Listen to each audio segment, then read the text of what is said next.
Today I went out and looked for a planner in Barnes & Noble and TJ Maxx. I ended up finding one, so in a little bit I'll be showing you the planner that I plan to use for 2022. This is a planner that I got. It's a 2022 planner. It actually starts towards the end of 2021. I got it from TJ Maxx. This is a work-life balance planner. I'm very specific about the different kind of planners that I use, and I'm going to talk through why I decided to go with this planner. This might help you when you're thinking about a planner that you might need to use for your upcoming year. So what I first like to see is a year spread. This has 2021. It also has 2022. I'm very big on the simplicity of the planner and how user-friendly it is. You can see 2022 on this side. I don't really use the contact side of planners or when they have you write personal information in the front, just in case if I lose it, I don't want anyone having that information on hand. I also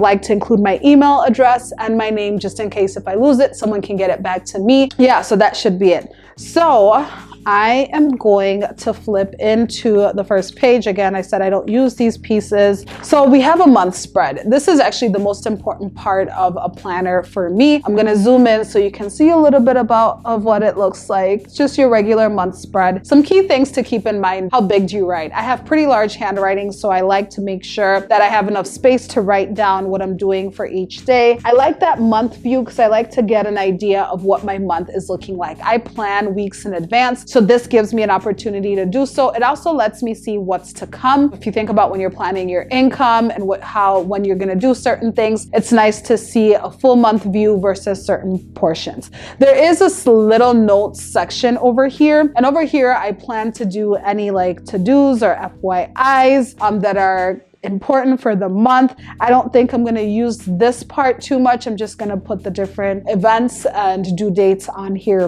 What I'm really excited about is the next page.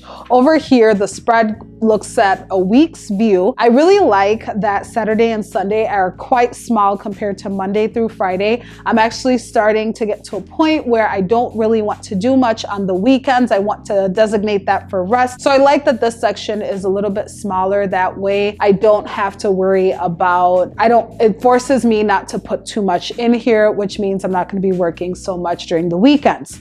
So if you look on this section, it's split up by work and life. I'm going to move this way. So on this section, it's split up by work and life. Now I do have a notebook that I use to keep track of work tasks and due dates. If you wanted to, you could put your work tasks in here and then any personal items in the bottom. However, I don't want to see work things while I'm doing my personal life planning. So what I'm actually going to do is use this section for content creation / my business.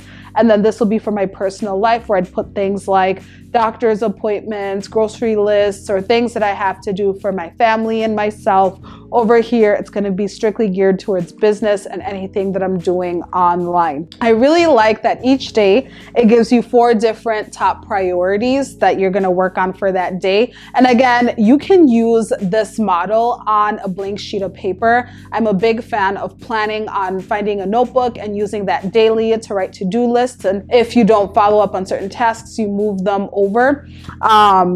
So you can do this on a regular notebook if you didn't want to purchase a planner and make the spread look like what you'd want it to look like. What's really nice is with these top priorities, we know that if you set 3 or 4 goals for the day, you're more likely to accomplish them. Sometimes we have a lot on our mind and we want to accomplish more things than we think we can. So I think having 3 or 4 helps you stay focused and get things done in time. Then when I look at the rest of the pages, there's not really much happening. I really like the simplicity of it because it really just has those 2 spreads and then the monthly view, which is all I need. I was actually looking for a planner that would do just that. Sometimes you have where they have additional things. Over here, there's a notes section where you could put some additional notes. I do have a separate notebook that I use to keep notes. I actually keep my notes separate. I designate different folders to different notes. If you want to know more about my organization system when it comes to organizing notes and different things, please let me know. I love this kind of stuff. But otherwise, this is what it looks like.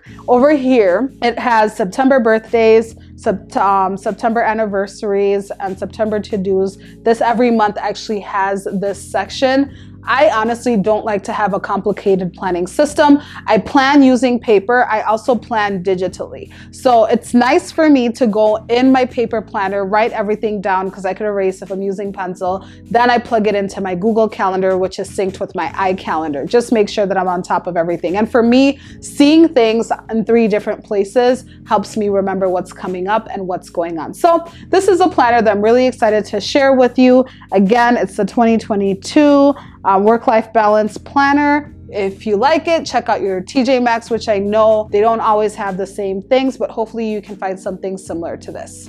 All right, bye.